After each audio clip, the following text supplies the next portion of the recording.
Diego Garcia, la base de Diego Garcia, c'est un exercice conjoint. La base est une base américaine et anglaise, britannique. Donc, nous comprenons pourquoi M. Starmer veut que M. Trump regarde le document avant qu'il soit signé. Mais bon, ceci est, nous sommes un petit peu, malheureusement, un peu tributaires de ce que les Américains vont dire aux Britanniques, et ça, c'est un peu malheureux. Mais nous restons confiants que les choses vont se passer correctement et que l'accord sera signé dans les semaines à venir.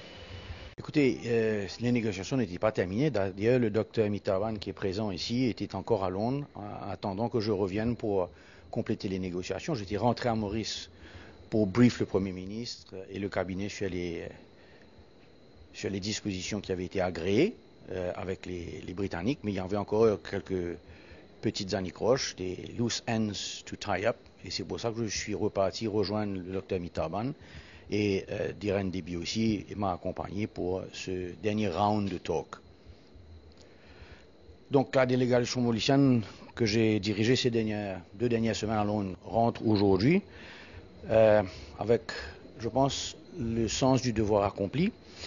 Nous sommes satisfaits que ces négociations ont abouti avec la rédaction d'un document final qui doit maintenant être considéré par le Premier ministre, le Deputy Prime Minister et aussi le cabinet.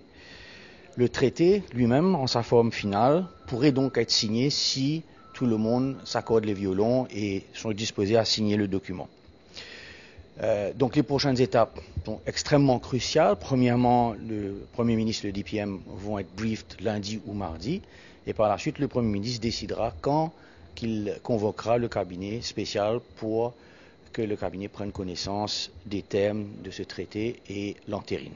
Cependant, comme dans tout accord, nonobstant l'existence d'un document final qui pourrait être signé, il faudra que les deux parties s'accordent à put pen to paper et signer le document. Ça, malheureusement, c'est une autre paire de manches. Comme vous le savez, au début de la semaine dernière, le Premier ministre avait convoqué un cabinet spécial mercredi dernier.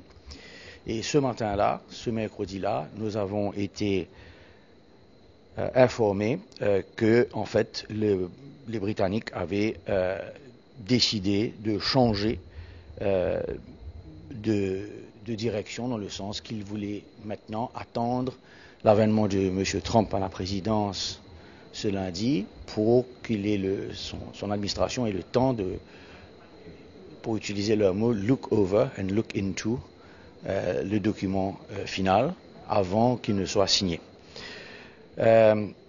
Donc, malheureusement, ce traité qui était initialement prévu pour être signé le samedi 18, donc hier, n'en a pas été. Et cette donne, en fait, a changé avec, comme je vous dis, cette décision unilatérale, prise sans consultation avec les autorités mauriciennes, de renvoyer la date de la signature du document.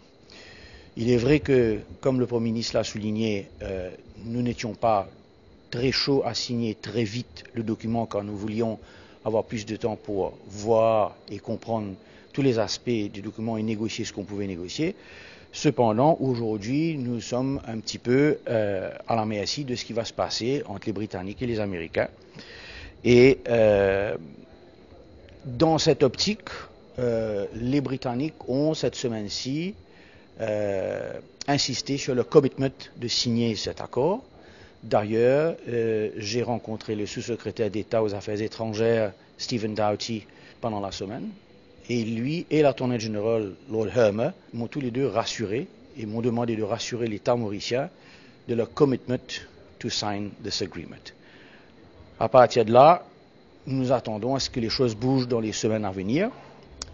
Comme vous le savez, il faudra donc que le traité soit entériné au cabinet ici à Maurice et par la suite probablement au cabinet du Premier ministre Starmer à Londres. Mais la signature, c'est une chose, et puis il y aura le ratification process qui, en Grande-Bretagne, prendra quand même quelques mois. Et ce n'est qu'après que la ratification que les dispositions du traité sont mises en œuvre.